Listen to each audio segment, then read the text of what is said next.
Bonjour à tous, aujourd'hui on se retrouve pour l'interview de Laetitia Allemand qui a repris le domaine viticole familial allemand à ses 40 ans. Il est situé à Espinas dans les Hautes-Alpes. Dans cet épisode, nous allons aborder la problématique de lorsqu'elle avait 18 ans et comment est-ce qu'elle pensait dessiner son avenir. Bonjour Laetitia. Bonjour Colin, bienvenue. Merci. Après être sortie du lycée avec un bac S en poche, quelle opinion aviez-vous sur l'entrepreneuriat ?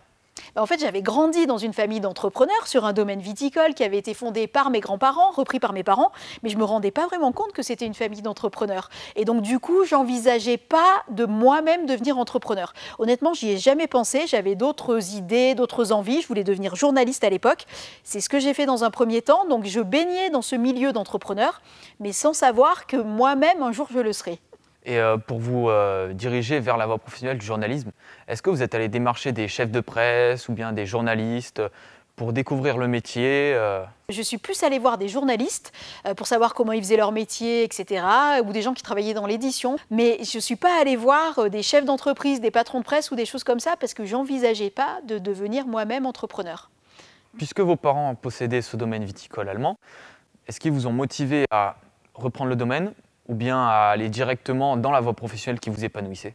Moi, ils m'ont toujours dit qu'eux, ils adoraient être entrepreneurs, qu'eux, ils adoraient avoir ce domaine viticole. Puis je voyais bien qu'ils étaient passionnés par tout ce qu'ils faisaient, qu'ils se levaient tôt le matin, ils se couchaient tard le soir. Leur vie, c'était l'entreprise. Mais en même temps, ils m'ont jamais forcé. Ils m'ont toujours dit, il faut que tu fasses un truc que tu aimes et qui te passionne. Si c'est le journalisme, fais du journalisme. Et je pense que du coup, ça a été très bien parce que si on m'avait forcé à reprendre trop tôt l'entreprise, j'aurais sans doute été frustrée de ne pas avoir suivi ma propre voie et j'aurais été un entrepreneur un peu frustré. Alors que là, j'y suis revenue plus tard, différemment et de mon plein gré. Ce qui est top.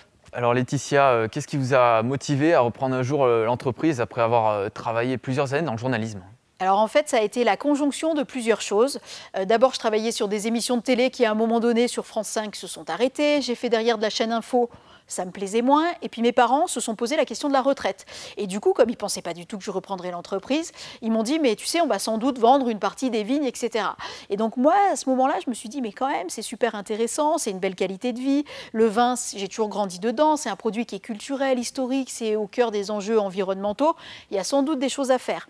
Mais je ne savais pas trop, parce que du coup, ça me faisait un peu peur. Moi, je n'avais jamais été entrepreneur, je ne savais pas gérer une entreprise.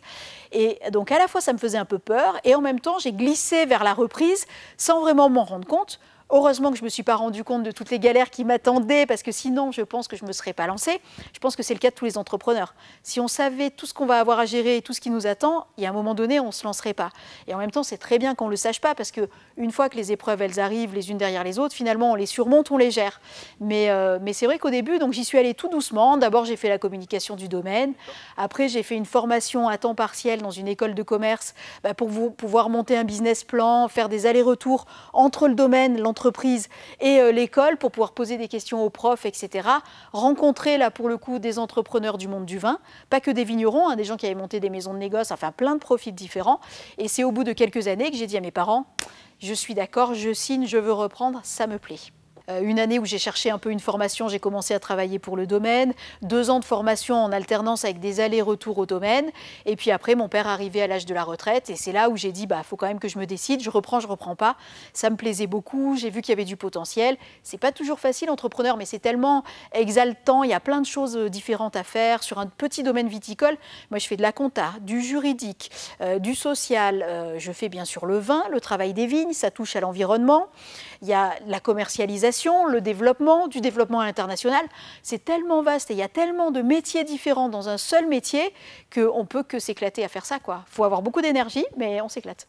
Maintenant, après plusieurs années à diriger le domaine, est-ce que quand vous repensez à lorsque vous aviez 18 ans, que finalement, devenir chef d'entreprise et entreprendre, ce n'était peut-être pas un rêve ? En fait, en y pensant rétrospectivement, oui, en tout cas, il y a des réussites d'entrepreneurs où aujourd'hui, quand je sais ce que ça représente, le travail que ça représente, l'état d'esprit que ça représente d'être entrepreneur, quand j'en vois certains, oui, ça me fait rêver. Du coup, maintenant, je passe mon temps sur Netflix à regarder parfois des documentaires sur des grands entrepreneurs. Là, je viens de regarder une série de docs sur Bill Gates, comment il a créé son entreprise, comment il a eu ses idées. Et c'est super intéressant de rentrer dans la tête de ces gens-là parce que voilà, c'est des gens qui créent de la richesse pour eux-mêmes, mais aussi pour des gens autour d'eux. C'est des gens qui innovent, c'est des gens qui nous font avancer. Donc, c'est assez inspirant. Eh bien, en tout cas, merci Laetitia pour nous avoir montrer comment vous étiez à 18 ans et comment vous pensiez votre avenir. Merci beaucoup.